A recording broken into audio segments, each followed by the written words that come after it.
नमस्कार विद्यार्थियों। पिछले चैप्टर में हमने अशोक और मौर्य वंश के बारे में काफी डिटेल्ड वे में पढ़ा था, उसके शिलालेख के बारे में और अशोक की विभिन्न खास बातों के बारे में। अशोक एक प्रतापी राजा हुआ था और अगर हम एंसेंट इंडिया में बोलें कि सबसे बड़ा शासनकाल का मतलब सबसे बड़ा एरिया जो है वो किसका रहा था, तो अशोक था। बहुत ही प्रतापी सम्राट था, अशोक द ग्रेट बोला जाता है। तो अशोक का साम्राज्य उसके मरने के कुछ ही सालों बाद खत्म हो गया। अशोक की मृत्यु मैंने आपको बताया था कि 260 उसका शासनकाल कब से रहा है, 269 से 232 तक रहा है। लेकिन इससे 185 बीसीई, चूंकि हम उल्टा चल रहे हैं इसलिए कम होता जाएगा, तो 185 बीसीई में अशोक के वंश का जो अंतिम शासक था उसकी हत्या करके एक नया वंश मगध में जन्म लेता है। तो ये देखिए यहाँ पर बहुत ज्यादा साल नहीं है, 15 और 32 का डिफरेंस बहुत ज्यादा नहीं है। तो इन 45-47 सालों में ऐसा क्या हुआ कि मौर्य साम्राज्य एकदम गिर गया। तो इसके लिए कई सारे रीजन बताते हैं। एक रीजन सबसे इंपॉर्टेंट तो ये है कि अहिंसा की नीति जो थी अशोक की, उस अहिंसा की नीति के कारण उसकी पश्चिमोत्तर सीमा को वो संरक्षित नहीं रख पाया और कई सारे जो उधर से आक्रमण हुए उसको हम रोक नहीं पाए। दूसरा, अशोक के बारे में यह भी बोला जाता है कि उसके उत्तराधिकारी जो है वो उतने सक्षम नहीं थे कि इतने बड़े साम्राज्य को संभाल पाए और अशोक का शासन जो है छोटे मोटे टुकड़ों में बढ़ गया। तो ये कुछ रीजन है। इसके अलावा जो विदेशी आक्रमण हो रहे थे, यानी कि सिकंदर के टाइम से मैंने आपको बताया था कि सिकंदर जब यहाँ से जीत के या जो भी करके गया था, हार के जीत के जैसा भी आप बोले, तो ये जो हमारी पश्चिमी सीमा है ना, यहाँ पर इंडो ग्रीक साम्राज्य स्थापित हुए थे। इंडो ग्रीक का मतलब है कि अशोक ग्रीक से आया था, अशोक ग्रीक था, सिकंदर अलेक्जेंडर द ग्रेट कहाँ से था, यूनान से था, यानी ग्रीक उसको बोलते हैं। तो वो जो यूनान से था या ग्रीस से था, उसके जाने के बाद में कई सारे राजा, उसके सेनापति यहीं रुक गए इस पश्चिमी सीमा में, जिसको हम अभी पाकिस्तान अफगानिस्तान का पोर्शन मान सकते हैं। और वो राजा यहाँ के कल्चर से प्रभावित हुए और उन्होंने भी यहाँ के कल्चर को प्रभावित किया, इसलिए उन राजाओं को इंडो ग्रीक, हिंद यूनानी राजा बोलते हैं। तो इन हिंद यूनानी राजाओं का आक्रमण भी धीरे धीरे बढ़ता जा रहा था। ये अपना बाउंड्री विस्तार कर रहे थे और ये सीमा जो है सुरक्षित नहीं थी। इस वजह से भी अशोक के साम्राज्य को खत्म किया गया या खत्म हो गया।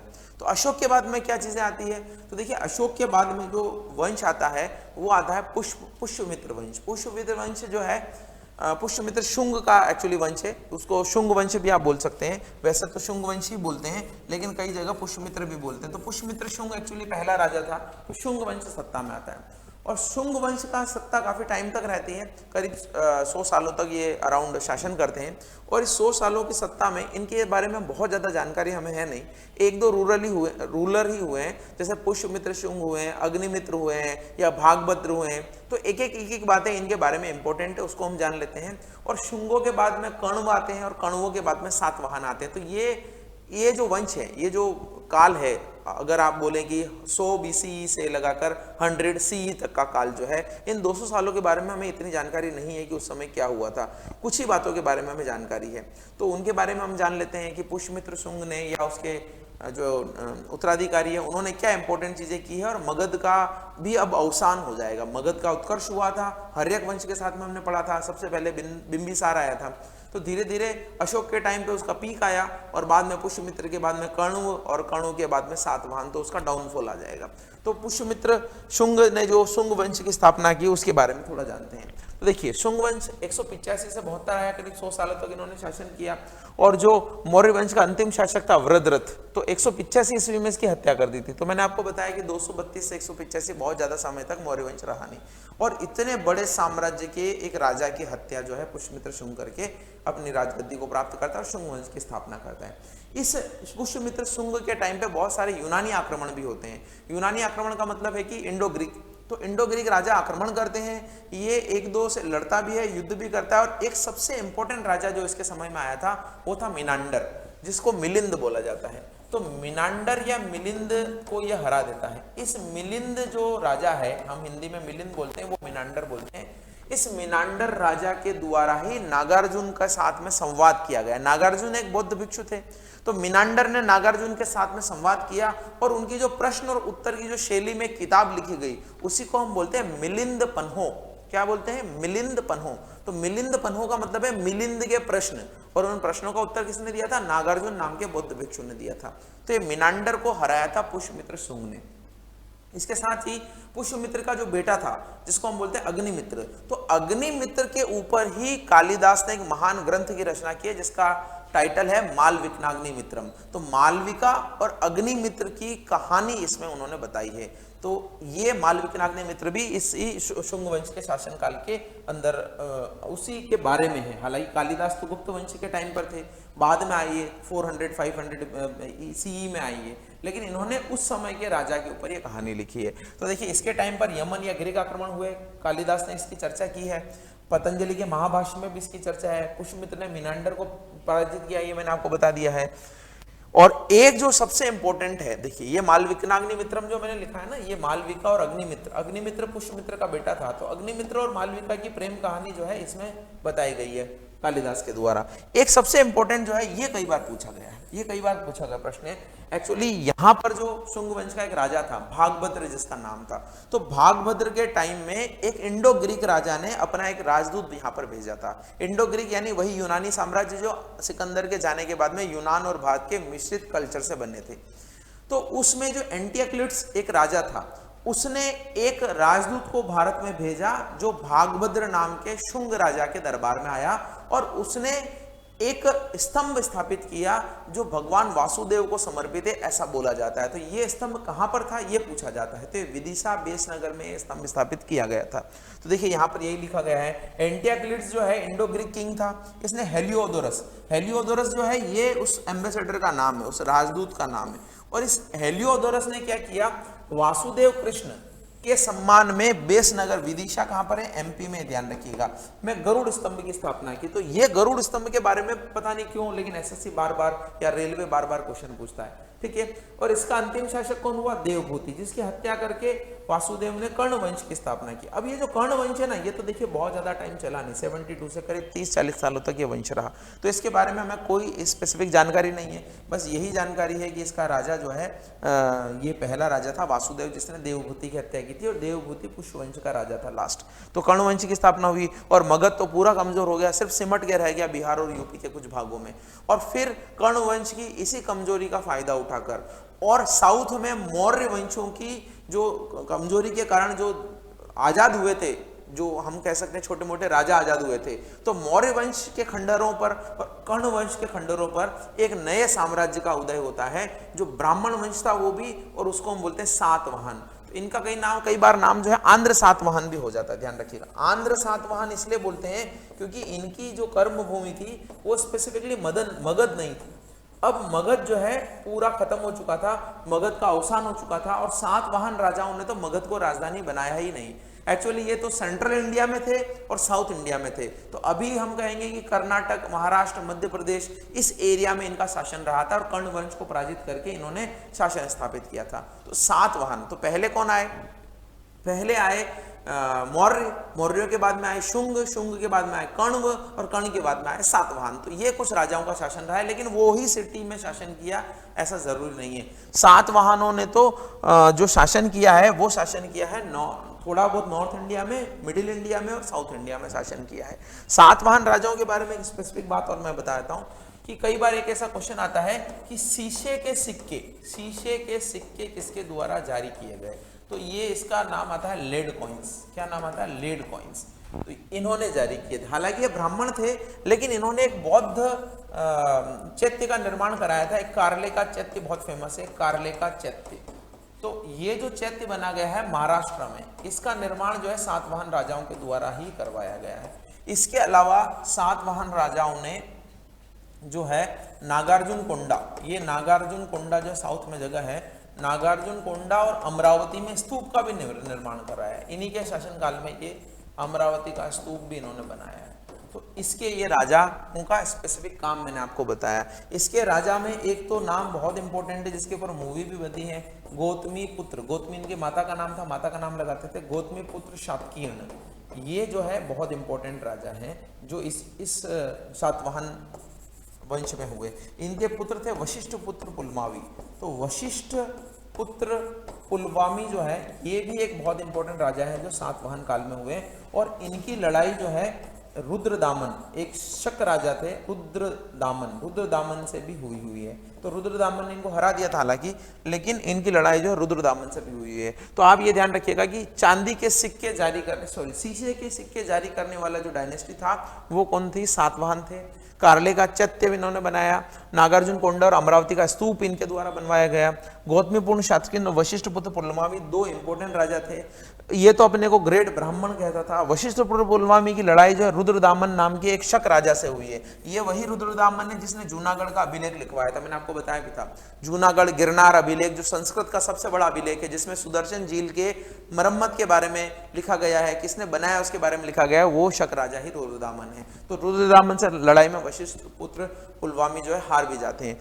एक और इंपॉर्टेंट है गाथा सप्तशती। ये जो गाथा सप्तशती है ना, ये एसएससी का फेवरेट क्वेश्चन है, कई बार पूछा गया है। गाथा सप्तशती जो है एक हाल नाम के सातवाहन राजा की कहानी है। हाल नाम का एक राजा था, उसके ऊपर ये किताब लिखी गई है गाथा सप्तशती। तो ये चीजें सातवाहन राजाओं के लिए बहुत इंपॉर्टेंट है। तो अब आप देखिए, मगध जो है वो खत्म हो गया है। मगध के बारे में हम शुरुआत से पढ़ रहे थे। मगध में सबसे पहले शासन किसका चला? हर्यक वंश का शासन चला। तो मैंने आपको बताया हर्यक वंश में बिंबिसार, अजातशत्रु इस तरीके से राजा हुए। हर्यक वंश के बाद में, हर्यक वंश के खत्म होने के बाद में वहां पर जो वंश आया था वो आया था शिशुनाग वंश। तो शिशुनाग वंश के बारे में मैंने आपको बताया। फिर उसके बाद में जो वहां पर वंश आया वो आया नंद वंश। तो नंदों को पराजित करके महापद्मनंद, धननंद, जिस समय सिकंदर का आक्रमण हुआ तो नंद वंश, नंद वंश के बाद में मैंने आपको बताया कि नंद वंश के बाद में वहां पर मौर्यों का शासन हुआ, और मौर्य शासन के बाद में फिर आपका शुंग वंश मैंने आपको बताया। शुंगों के बाद में कण्व का शासन हुआ, और कण्व के बाद में सातवाहन राजाओं ने हालांकि शासन किया, लेकिन इन्होंने सातवाहन राजाओं ने शासन किया, लेकिन इन्होंने यहाँ पर राजधानी को नहीं बनाया, मगध में राजधानी को नहीं बनाया, इन्होंने सेंट्रल इंडिया और मिडिल इंडिया में शासन किया। तो सातवाहन राजाओं के बारे में जो इंपॉर्टेंट चीजें आ सकती है वो मैंने आपके लिए बोर्ड पर लिख दी है। देखिए, इसीलिए मैं बोर्ड पर लिख कर लेके आता हूँ, क्योंकि एक तो राइटिंग का प्रॉब्लम होता है, थोड़ा सा ही हम लिख सकते हैं, बहुत सारी चीजें नहीं लिख सकते हैं। तो सातवाहन राजाओं के बारे में मैंने आपको बता दिया है। ये राजा हुए 220 से 230 सीई यानी कि कॉमन एरा, यानी कि इन्होंने शासन शुरू तो किया था 30 BCE से। जब कण्व वंश का अंत हुआ, मैंने यहाँ लिखा है कण्व वंश का अंत कब हुआ? 330 BCE, सॉरी 30 BCE, 30 BCE से लगाकर करीब करीब 200 ईसा तक, 200 ईस्वी तक इन्होंने शासन किया, और बाद में इनके भी जो है राजाओं का राजपाट खत्म हो गया। इसी तरीके से इतिहास चलता है, एक आता है दूसरा जाता है, इस तरीके से काम चलता है। अब हम क्या बात करेंगे? हमने एक बार बात की हुई है कि किस तरीके से आक्रमण हुए थे। आक्रमण ईरान के राजाओं के द्वारा किए गए थे पहले, फिर सिकंदर के द्वारा किए गए, लेकिन एक बार भारत स्टेबल हो गया। स्टेबल होने के बाद में मौर्य वंश ने एक बहुत बड़ी सत्ता स्थापित की, अफगानिस्तान, पाकिस्तान तक उन्होंने शासन फैला दिया, लेकिन उसका डिक्लाइन हुआ।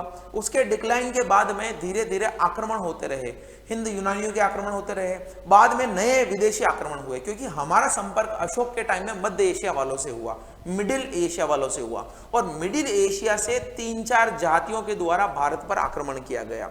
तो इसका क्रम कई बार पूछा जाता है, तो इसका क्रम क्या रहेगा? सबसे पहले हिंद यूनानी यानी इंडो ग्रीक राजा है। इंडो ग्रीक राजाओं के आने के बाद में शक आए, शक के बाद में पार्थियन या पहलव आए, और फिर उसके बाद में कुषाण आए। तो एक्चुअली हमें कुषाण के बारे में थोड़ा जानना है, क्योंकि कुषाण में एक बहुत महत्वपूर्ण राजा हुआ है कनिष्क, और कनिष्क का जो राज है वो बहुत फैला था। आर्ट एंड कल्चर की भी उन्नति हुई, गोल्ड कॉइन्स उन्होंने जारी किए, तो बहुत सारे काम कनिष्क ने किए हैं। तो एक फेज वो था जब मौर्य वंश यानी अशोक के राज्यकाल से पहले ईरानियों ने आक्रमण किया। जरसीस मैंने बताया था आपको मैंने बताया था दारा प्रथम, दारा तृतीय, फिर सिकंदर का आक्रमण बताया था जिसने पोरस पर हमला किया था, लेकिन ये सारे भारत के अंदर उतना एंटर नहीं कर पाए थे जो अभी की भारत की पॉलिटिकल पोजीशन है। लेकिन अब जो मैं बताने वाला हूं, शक, पहलव, कुषाण, इन्होंने मथुरा में भी शासन किया, मथुरा को कुषाणों ने अपनी राजधानी बनाया था। तो इसमें बहुत ज्यादा चीजें नहीं है, बस इसके बारे में आपको क्या पूछा जाता है, इसके बारे में इनका क्रम पूछा जाता है। तो देखिए, मध्य एशिया से संपर्क और विदेशी आक्रमण में सबसे पहला क्रम है हिंद यूनानी राजाओं का, इन्होंने आक्रमण किए सबसे पहले। फिर दूसरे नंबर पर आते हैं शक, तीसरे नंबर पर आते हैं पार्थियन, और चौथे नंबर पर आते हैं कुषाण। तो हमें कुषाणों के बारे में जानना है। हालांकि हिंद यूनानियों के बारे में अगर थोड़ा देखना जाए तो ये मिनांडर राजा हुए जो मैंने अभी आपको बताया था, इनको किसने हराया था? पुष्यमित्र शुंग ने हराया था। पुष्यमित्र, तो आक्रमण तो काफी टाइम से होते आ रहे थे लेकिन सफलता नहीं मिली थी। सबसे ज्यादा सफलता किसको मिली? कुषाणों को मिली। तो ये जो है पुष्यमित्र शुंग के द्वारा डिफीट किए गए। और मैंने आपको बताया कि मिलिंद पन्हो जो एक किताब है वो इनके और नागार्जुन के संवाद पर लिखी गई है, बौद्ध धर्म के बारे में संवाद करते हैं। और gold coin first time in India इन्होंने ही जारी की है, ध्यान रखिए, फर्स्ट टाइम गोल्ड कॉइन इन्होंने जारी की है। सबसे प्योरेस्ट गोल्ड कॉइन जो है कुषाण वंश के कनिष्क ने जारी किए, और सबसे ज्यादा गोल्ड कॉइन जो है गुप्त साम्राज्य में जारी किए गए। तो ये आप चीजें कुछ इंपॉर्टेंट है, जो बेसिक चीजें हैं जो ध्यान रखिएगा आप। और एक और बहुत इंपॉर्टेंट जो हिंद यूनानी है वो जो है भारत में पर्दा लेके आए थे। पर्दा प्रथा भारत में नहीं थी। यूनानी जो है ये जो है इन्होंने पर्दे को नाम दिया था यवनिका। एक्चुअली पर्दा इन्हीं के यहाँ से आया था, तो यवन थे तो हम यवनिका बोलते हैं। पर्दा क्यों इंपॉर्टेंट है? क्योंकि भारत में जो नाटकों की शुरुआत होती है उसके लिए पर्दा बहुत जरूरी है, और वहीं से जो है नाटक की भी शुरुआत हुई है। तो आप ध्यान रखिएगा कि पर्दा की जो शुरुआत आई है कि किसी भी व्यक्ति को छुपाने के लिए या महिलाओं के लिए पर्दे की जो शुरुआत हुई है वो यूनानियों के द्वारा हुई है। एक और बहुत इंपॉर्टेंट है कि इनके द्वारा यूनानी कला का विकास किया गया। तो पाकिस्तान वर्तमान और अफगानिस्तान में यहाँ पर इन्होंने यूनानी कला का विकास किया। उस यूनानी कला को हम बोलते हैं हेलेनिस्टिक आर्ट। जो हेलेनिस्टिक आर्ट है उसी के प्रभाव से फिर एक भारतीय और हेलेनिस्टिक आर्ट के सम्मिश्रण से, यानी उनके मिक्सचर से एक नई कला विकसित हुई जो मूर्ति कला है। मूर्तियां बनाने की जो कला है वो भारत में विकसित हुई, उसको हम बोलते हैं गांधार कला। तो गांधार कला पर हेलेनिस्टिक आर्ट का या यूनानी कला की मूर्तियां बनाने वाली कला का बहुत प्रभाव है।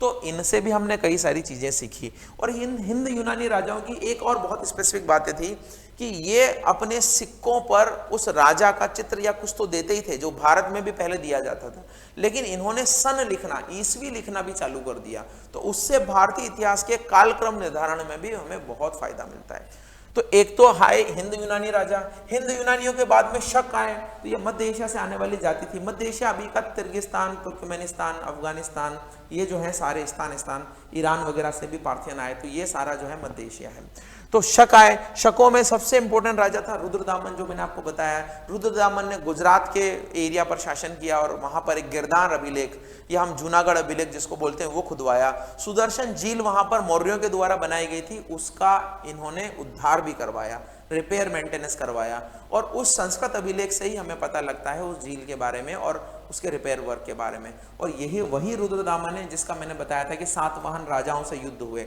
सातवाहन राजाओं में वशिष्ठ पुत्र पुलमावी को रुद्रदामन ने हरा दिया था। तो शकों का शासन चलता है, और शकों का शासन जो चलता है बाद में एक उज्जैन के राजा के द्वारा इन शकों को पराजित किया जाता है। और वो उज्जैन के राजा ने एक उपाधि धारण की थी जो बाद में कई सारे राजाओं के द्वारा धारण की गई। वो उपाधि बहुत फेमस है, 14 राजाओं ने अभी तक वो उपाधि धारण की है, उसका नाम है विक्रमादित्य। तो शकों को पराजित करने के बाद ही एक विक्रमादित्य नाम का जो राजा था, अब वो कौन सा राजा है वो पता नहीं, लेकिन विक्रमादित्य नाम के राजा ने उपाधि धारण की। और 57 बीसी में हमने जो है विक्रम संवत चलाया, इसी राजा ने विक्रम संवत चलाया। तो विक्रम के नाम से ही, विक्रमादित्य के नाम से ही उज्जैन में विक्रम विश्वविद्यालय भी है। तो विक्रमादित्य का नाम का राजा था जिसने 57 ईसा पूर्व विक्रम संवत की शुरुआत की। तो ये शकों के बारे में। पार्थियन या पल्लव तो भारत के बहुत छोटे से हिस्से में शासन करते थे, और एक गोंडोफर्निस राजा का जिक्र है सिर्फ, बाकी कोई जिक्र इनके राजाओं का नहीं मिलता है। सबसे इंपॉर्टेंट डायनेस्टी कौन सी है? कुषाण डायनेस्टी। तो कुषाण जो है मध्य एशिया की बर्बर जनजाति थी, और इन्होंने क्या किया, शकों को पराजित करते करते इनको खदेड़ दिया, और बाकी जो नॉर्थ इंडिया पे शासन किया वो कुषाणों ने किया है। तो देखिए इन्होंने अफगानिस्तान के बैक्ट्रिया और अफगानिस्तान पर, नॉर्थ अफगानिस्तान पर कब्जा किया। बाद में गांधार आकर यूनानी और पार्थियन को हराया और गंगा के मैदानों तक ये फैल गए। शकों को भी इन्होंने पराजित किया। इवन शक संवत जो भारत में चलाया गया है, वो शक संवत जो है कुषाणों के द्वारा शकों को पराजित करने के अवसर पर ही शक संवत चलाया गया है। 74 ईस्वी में जो शक संवत चलाया गया है वो कुषाणों को पराजित करने के याद में ही चलाया गया है। तो ये अलग अलग जो है, यहां से देखिए सिंपल क्वेश्चन आता है, इनका क्रम क्या है? दूसरी बात, भारत पे बड़े आक्रमण हो रहे, एक बार सिकंदर और ईरानियों ने किए थे, दूसरी बार इन लोगों ने किए थे, और अब तीसरा जो आक्रमण होगा वो मुस्लिमों का आक्रमण होगा, जहां से हमारा मिडाइवल हिस्ट्री चलेगा।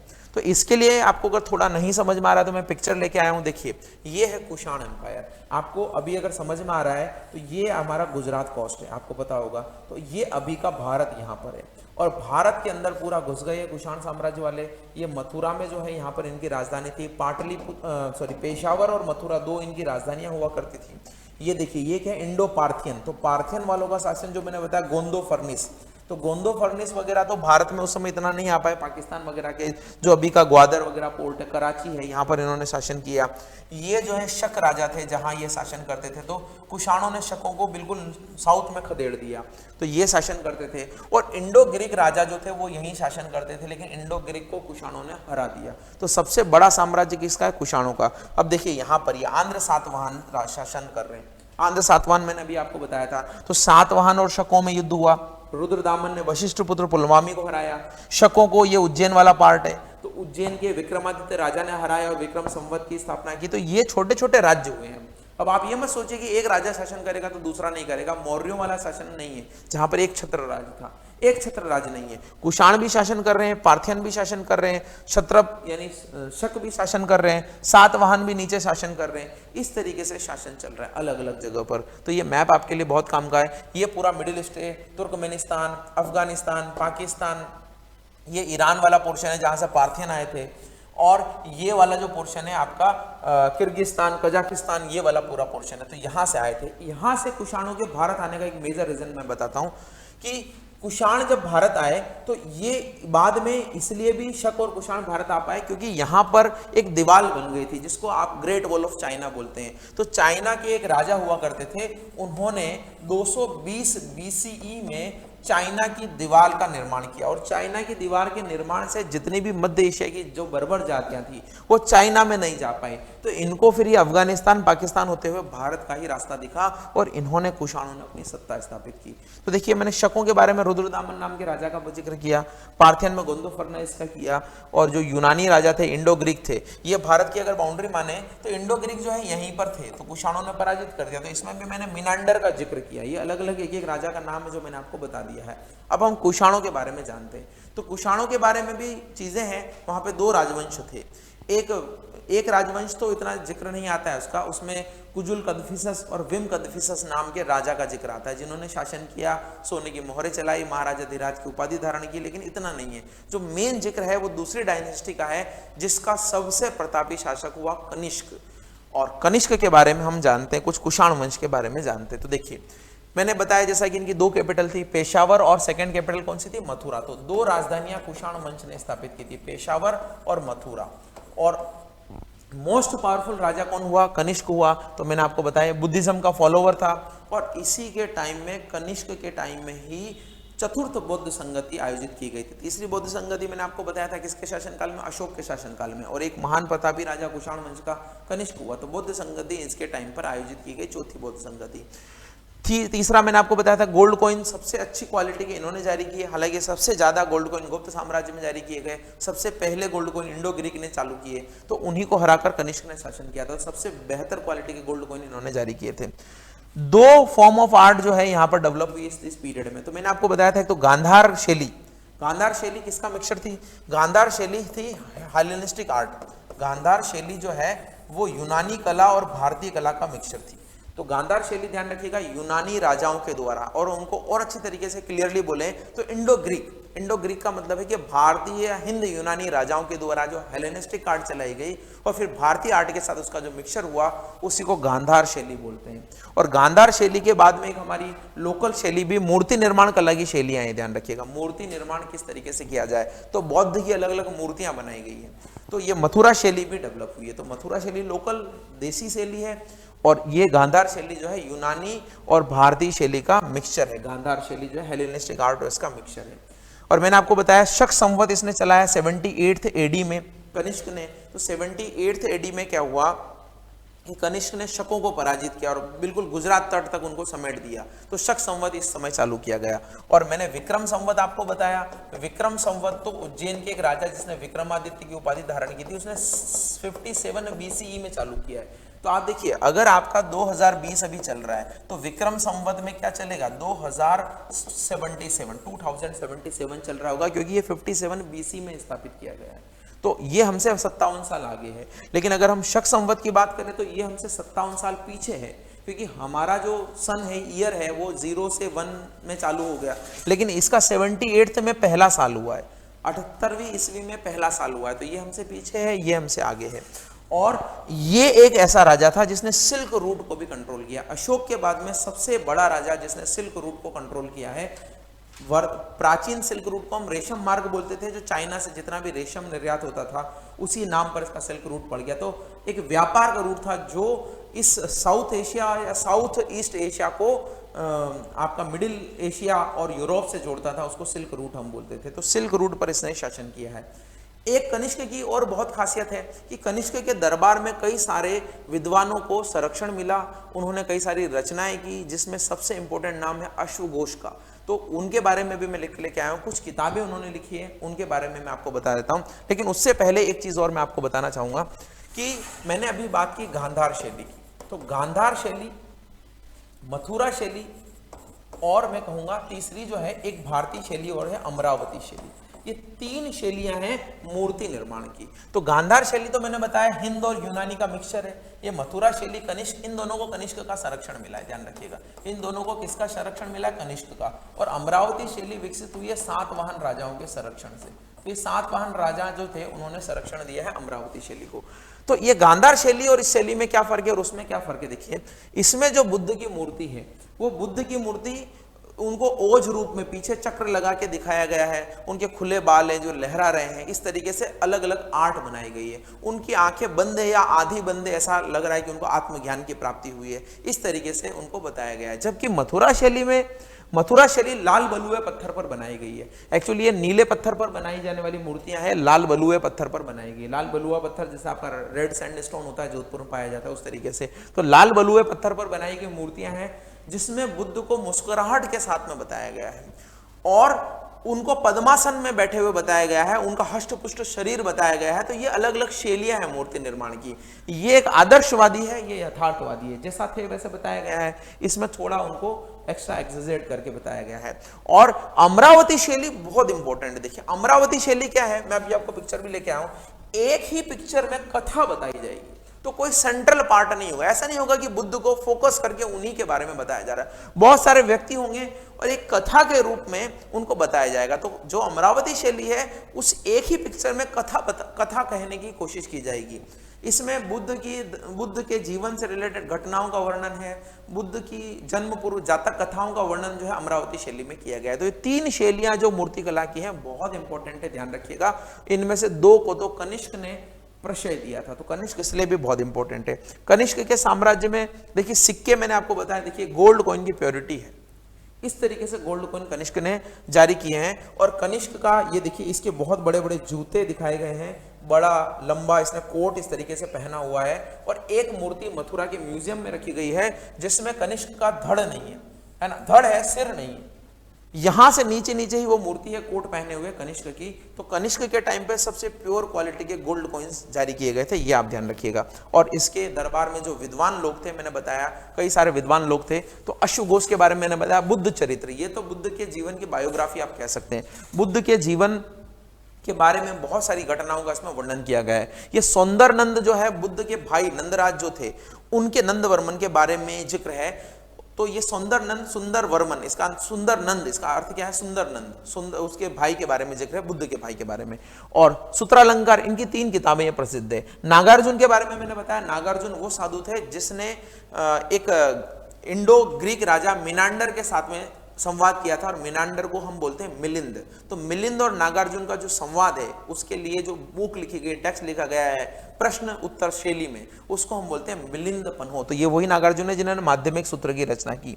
वसुमित्र यानी कि महाविभाष्य के रचिता, बौद्ध धर्म का विश्वकोश भी कहते हैं, बौद्ध धर्म से रिलेटेड सारी चीजें इसमें हैं। और चरक को आप जानते होंगे, चरक जो है ग्रेट फिजिशियन हुए, इन्होंने चरक संहिता नाम से किताब लिखी है। ये बुक जो है ये बाद में गुप्त काल में लिखी गई है, ये ध्यान रखिएगा, यहाँ पर नहीं है। ये दूसरी से तीसरी या चौथी सदी के आसपास ये किताब लिखी गई है, तो वात्स्यायन का कामसूत्र जो है उस समय की बुक नहीं है।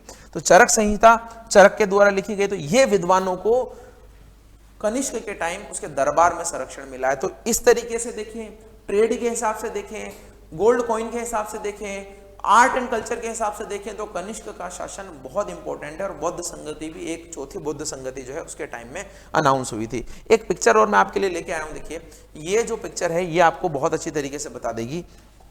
ये है बुद्ध का आइडल जो है गांधार शैली में। देखिए बुद्ध किस तरीके से बैठे गए हैं।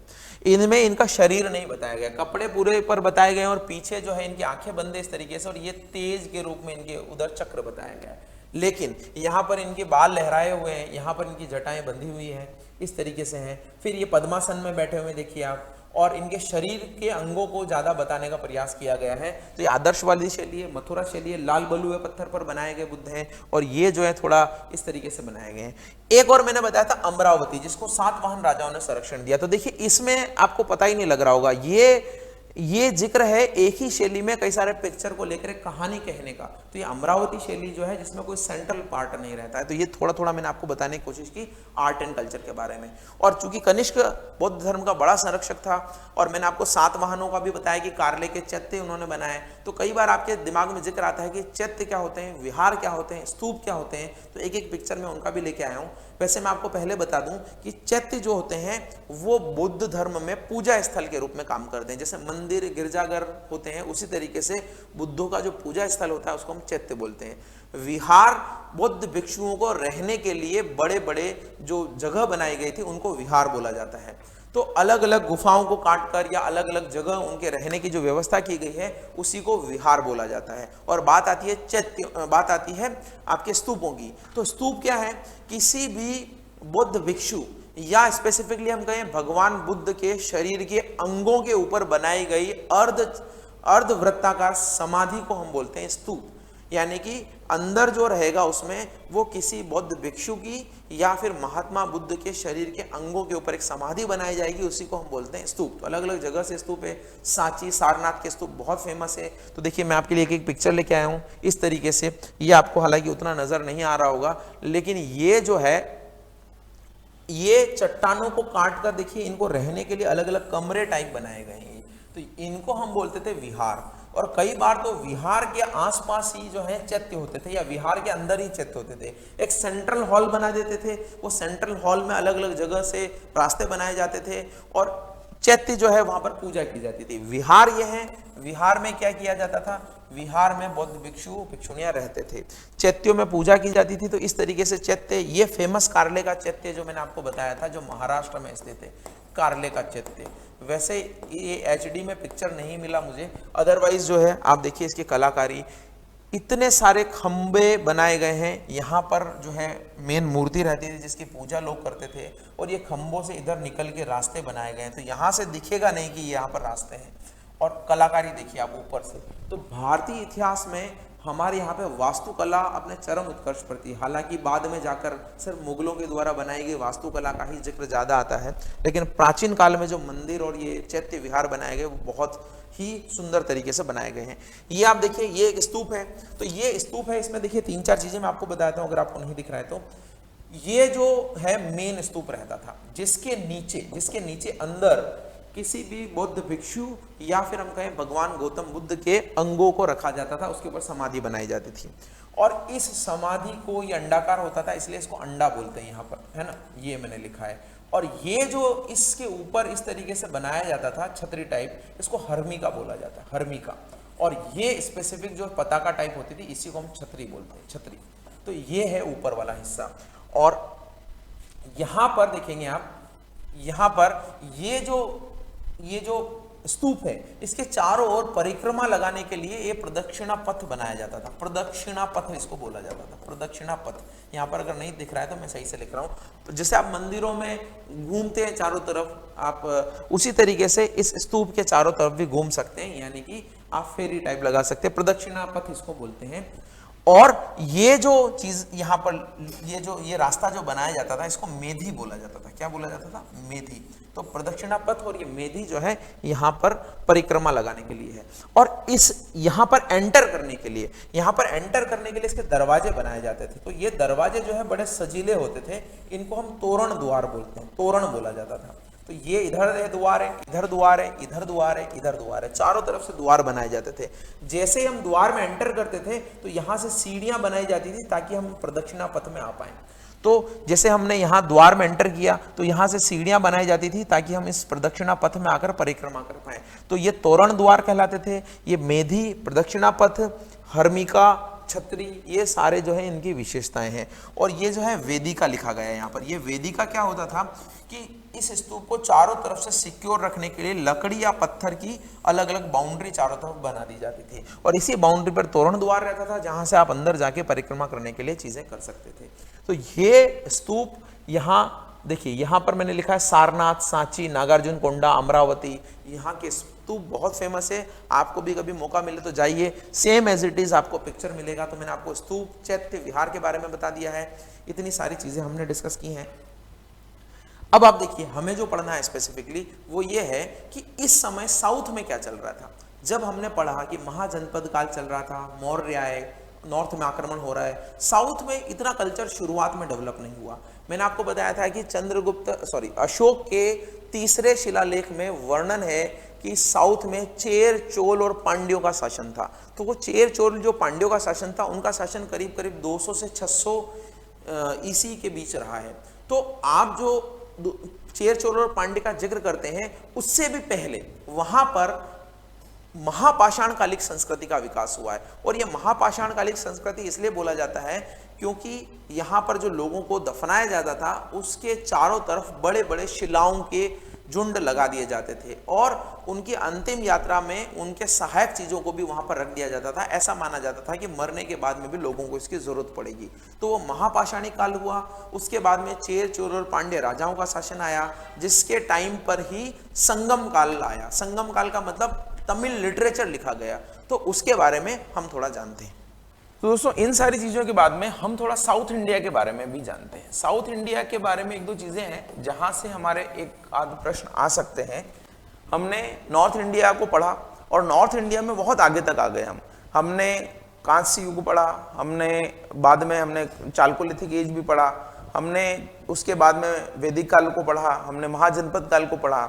लेकिन हमने जो मेजर साउथ इंडिया का पोर्शन है, साउथ इंडिया का मतलब आप ध्यान रखिएगा, मैं यहाँ से बात कर रहा हूँ, ये जो अभी कह सकते हैं कि तमिलनाडु का पोर्शन है, केरला का पोर्शन है, इसके बारे में मैं बात कर रहा हूँ। यहाँ पर कुछ स्पेसिफिक चीजें हैं जिसके बारे में हमें थोड़ा डिस्कस करना चाहिए। साउथ इंडिया में जब भारत में ऊपरी नॉर्थ इंडिया में आयरन एज डेवलप हो रहा था, यानी कि लोह युगीन सभ्यता चल रही थी। हम आर्यों की बात कर रहे हैं। आर्यों को जब वहां पर लोहा मिला अतरंजी खेड़ा यूपी में और धीरे धीरे शहरीकरण हुआ, महाजनपद बने 600 बीसीई। मैंने आपको बोला था 600 ईसा पूर्व, 600 ईसा पूर्व जब भारत में, उत्तरी भारत में महाजनपदों का उदय हो रहा था, उस समय नॉर्थ इंडिया में क्या चल रहा था या उस समय साउथ इंडिया में क्या चल रहा था। तो देखिए, यहाँ पर दो तीन चीजें हमें थोड़ा थोड़ा डिस्कस करना है। एक तो महापाषाणिक काल, दूसरा हमें डिस्कस करना है संगम युग, और तीसरा हमें थोड़ा बात करनी है कि उस समय राजवंश साउथ में कौन कौन से थे। तो ये 5-10 मिनट की एक इंफॉर्मेशन है, हालांकि ये नहीं पढ़ाए तो भी कोई खास नहीं है, लेकिन आपको थोड़ा गाइड होना चाहिए, पता होना चाहिए, क्योंकि एक आध क्वेश्चन यहाँ से कभी कभार आपके बन जाता है। इवन सबसे इंपॉर्टेंट जो मैं बात करूंगा संगम युग से बन जाता है आपका। तो देखिए, साउथ इंडिया में जो महापाषाणिक युग की बात करते हैं, इसका मतलब यह है कि साउथ इंडिया में जब भारत के उत्तरी भागों में लोहे की खोज हो रही थी, सभ्यता आगे बढ़ रही थी, तब साउथ इंडिया में ये महापाषाणिक युग की शुरुआत हुई या महापाषाणिक कल्चर की शुरुआत हुई। इस कल्चर में क्या होता था? इस कल्चर में यह होता था कि जब भी व्यक्ति की मृत्यु हो जाती थी तो उसको एक तरीके से दफना के, इस तरीके से मान लीजिए दफना दिया, तो इसके चारों तरफ बड़े बड़े पत्थर खड़े कर दिए जाते थे। और ये जो बड़े बड़े पत्थर खड़े कर दिए जाते थे, इसी को हम बोलते हैं महापाषाण। पाषाण का मतलब होता है पत्थर, और इस कब्र को जो है इन्होंने बड़े बड़े पत्थरों से घेर लिया, तो महापाषाणिक काल इसी को बोला जाता था। एक और खासियत मैं बताऊं इसकी कि जब यहाँ पर व्यक्ति को दफनाया जाता था तो इसके साथ में कुछ चीजें भी यहाँ पर रख दी जाती थी। ऐसा माना जाता था कि इसको मृत्यु के बाद भी उन सहायक चीजों की जरूरत पड़ेगी। तो ये कल्चर स्पेसिफिक है जो महापाषाणिक कल्चर का नाम हम देते हैं इसको। यहां से हमें जो है यहां से हमें रेड एंड ब्लैक वेयर मिले हैं, रेड एंड ब्लैक वेयर। अब देखिए आपको ये मैं पहली बार डिस्कस कर रहा हूं कि ये रेड एंड ब्लैक वेयर क्या है, तो हिंदी वाले इसको बहुत अच्छे से जानते होंगे, मृदु भांड बोलते हैं। मृदु भांड, मृदु भांड का क्या मतलब है?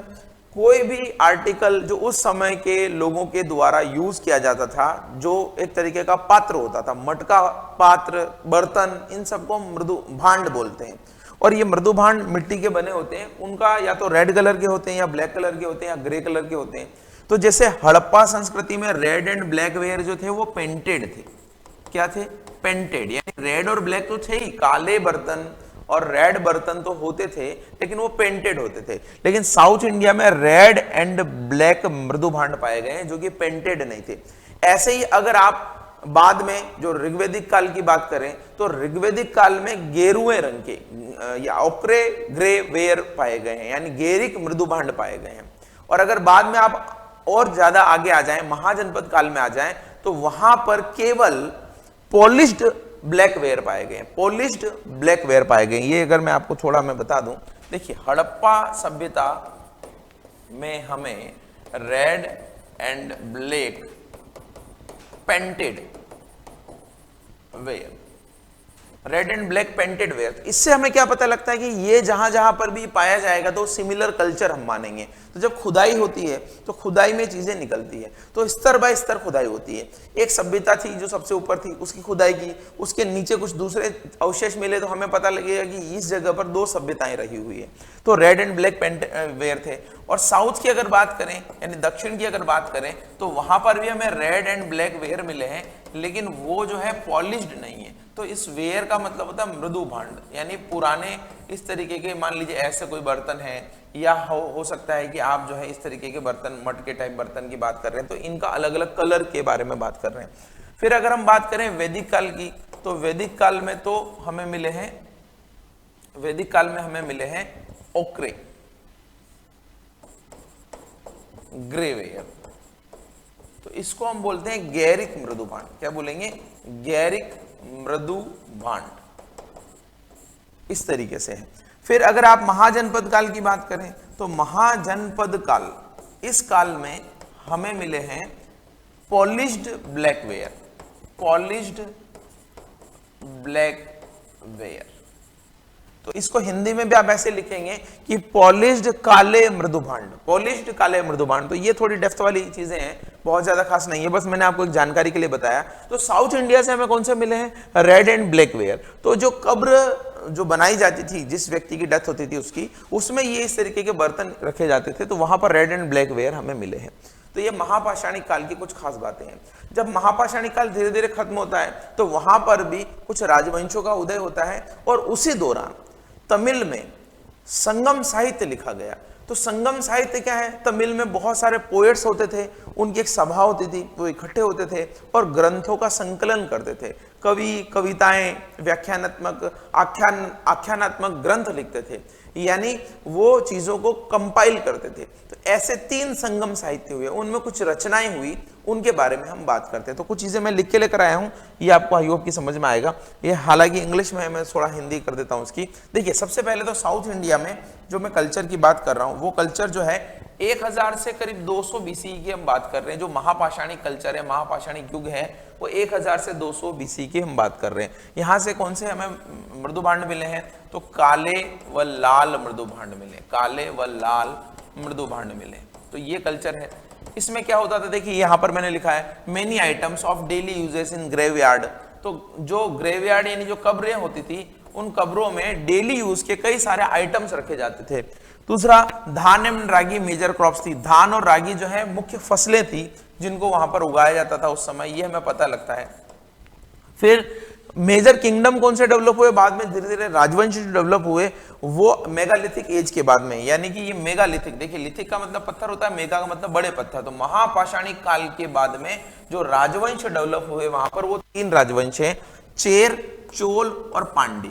ये चेर, चोल और पांड्य, हालांकि चोल साम्राज्य जो है 8वीं शताब्दी में वापस अपने राजनीतिक उत्कर्ष पर आता है, लेकिन ये प्राचीन काल का चेर यानी केरला की साइड, चोल और पांड्य जो है तमिलनाडु की साइड डेवलप होते हैं।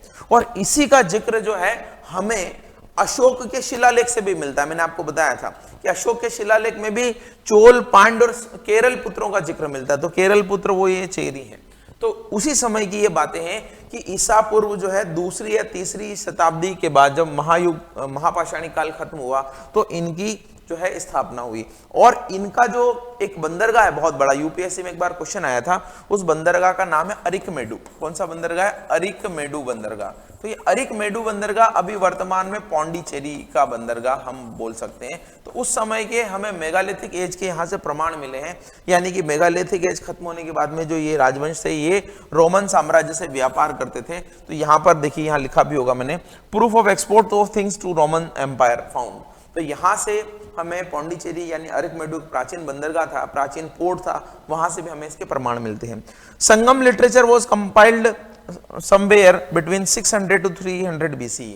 तो ये जो मैं बात कर रहा हूं इन राजवंशों की, तो ये हम 200-300 BCE की बात कर रहे हैं। जब ये इस तरीके से डेवलप हो गए थे तो इससे थोड़ा पहले यानी 600 to 300 BCE जब ये महापाषाणिक कल्चर जो है अपने अवसान पर होगा तब ये संगम साहित्यों की रचना हुई होगी। हालांकि कुछ इतिहासकार यहाँ पर मतभेद कर रखते हैं, वो ये बोलते हैं कि 600 to 300 BCE जो है संगम साहित्य, संगम युग की शुरुआत हो गई थी, कई सारे कवि वगैरह थे, लेकिन इसको कंपाइल बाद में किया गया। इसको कंपाइल जो है 100 to 200 BCE में किया गया।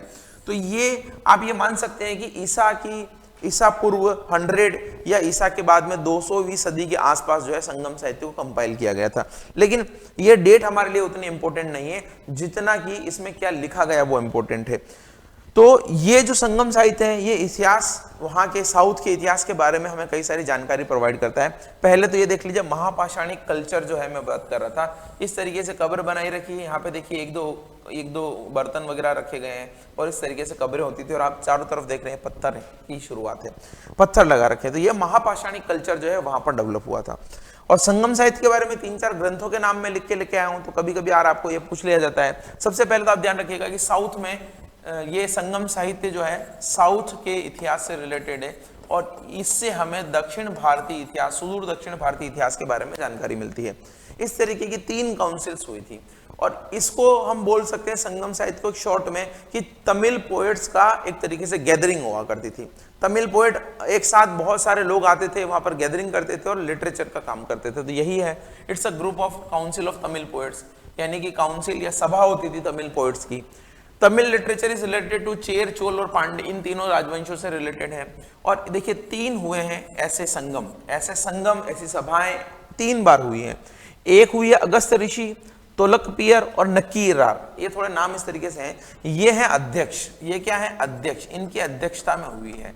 अगस्त ऋषि की अध्यक्षता में, तोलकपियर की अध्यक्षता में और नक्कीरार की अध्यक्षता में। कहां पर हुई है? तो ये मदुराई में हुई है, नॉर्थ मदुराई में हुई है, और ये कपाटपुरम में हुई है। तो ये कपाटपुरम और ये है उत्तर मदुराई।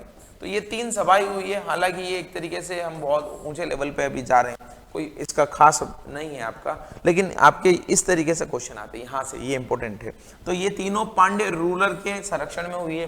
तीनों संगम साहित्य जो हुए हैं वो पांड्य रूलर जो थे, पांड्य शासक जो थे, उनके संरक्षण में हुए। यहाँ पर जो मेन लिटरेचर लिखा गया उसमें 3-4 किताबों के नाम बहुत इंपॉर्टेंट है। 3-4 किताबों के लेखक और उनका सब्जेक्ट क्या है उसके बारे में जानकारी आपको चाहिए। तो देखिए तोलकपियम एक ग्रंथ है, तोलकपियम, इसके राइटर हैं तोलकपियार। तो तोलकपियार के नाम पर ही तोलकपियम नाम का ग्रंथ है। और ये क्या है? तमिल ग्रामर, तमिल में जो ग्रामर चलती है उस ग्रामर के ऊपर लिखा गया बहुत बड़ा ग्रंथ है। तो इस तरीके से जैसे पाणिनि ने अष्टाध्यायी लिखी हमारे संस्कृत व्याकरण के लिए, उसी तरीके से तमिल व्याकरण पर लिखा गया तोलकपियम का तोलकपियार ग्रंथ बहुत इंपॉर्टेंट है। फिर एक तिरुकुरुल, तो तिरुकुरुल जो है ग्रंथ है वो थिरुवल्लुर के द्वारा लिखा गया। ये फिलोसॉफिकल थॉट्स के बारे में बताता है, हमें दर्शन शास्त्र के जो विचार हैं तमिलों के या संगम साहित्य के लोगों के, या उस समय जो साउथ में लोग रह रहे थे उनके। और तीसरा ग्रंथ है, ये बहुत इंपॉर्टेंट है, शिल्पादिकारम। ये शिल्पादिकारम जो है एक इलंगो ओदिगोल के द्वारा लिखा गया, और इलंगो ओदिगोल के द्वारा जो लिखा गया एक लव स्टोरी है दो लोगों की, केवलन और माधवी। ये कैरेक्टर है, मेन कैरेक्टर है। तो केवलन और माधवी की जो लव स्टोरी है, जो प्रेम कहानी है, वो इलंगो ओदिगोल के द्वारा इस शिल्पादिकारम नाम के ग्रंथ में लिखी गई। तो ये मोस्ट इंपॉर्टेंट ग्रंथ है, ये कई बार एग्जाम में पूछा गया है। और बाद में केवलन और माधवी से एक पुत्री होती है, उस पुत्री के द्वारा जीवन कैसे जिया जाता है, उसके क्या संघर्ष आते हैं, उसकी भी एक कहानी है जिसका पार्ट 2 इसका मान लीजिए आप, मणि मैकले। ये मणि मैकले शीतले सतनार के द्वारा लिखा गया।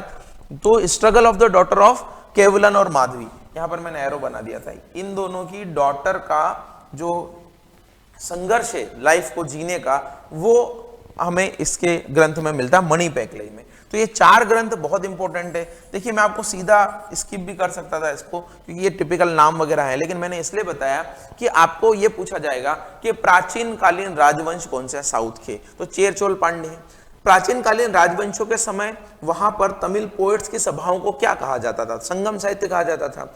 वहां पर रचे गए 1-2 ग्रंथों के आपके राइटर्स आ सकते हैं कि आपको मान लीजिए मणि मैकले के राइटर पूछ लिए गए, या आपको पूछ लिए गए शिल्पादिकारम के लिए राइटर पूछ लिए गए, या तमिल व्याकरण का सबसे महत्वपूर्ण ग्रंथ कौन सा है, तो तोलक्कपियम है। इस तरीके से 1-2 क्वेश्चन है, बहुत शॉर्ट में आप इनको बस याद कर लीजिएगा कि ऐसा हुआ है।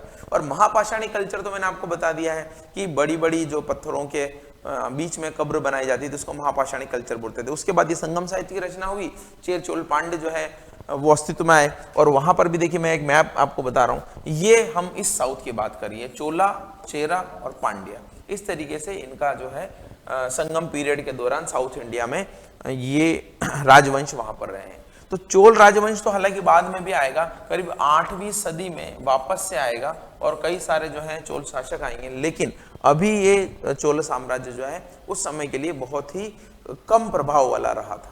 तो ये साउथ इंडिया के बारे में भी मैंने आपको थोड़ा बता दिया है।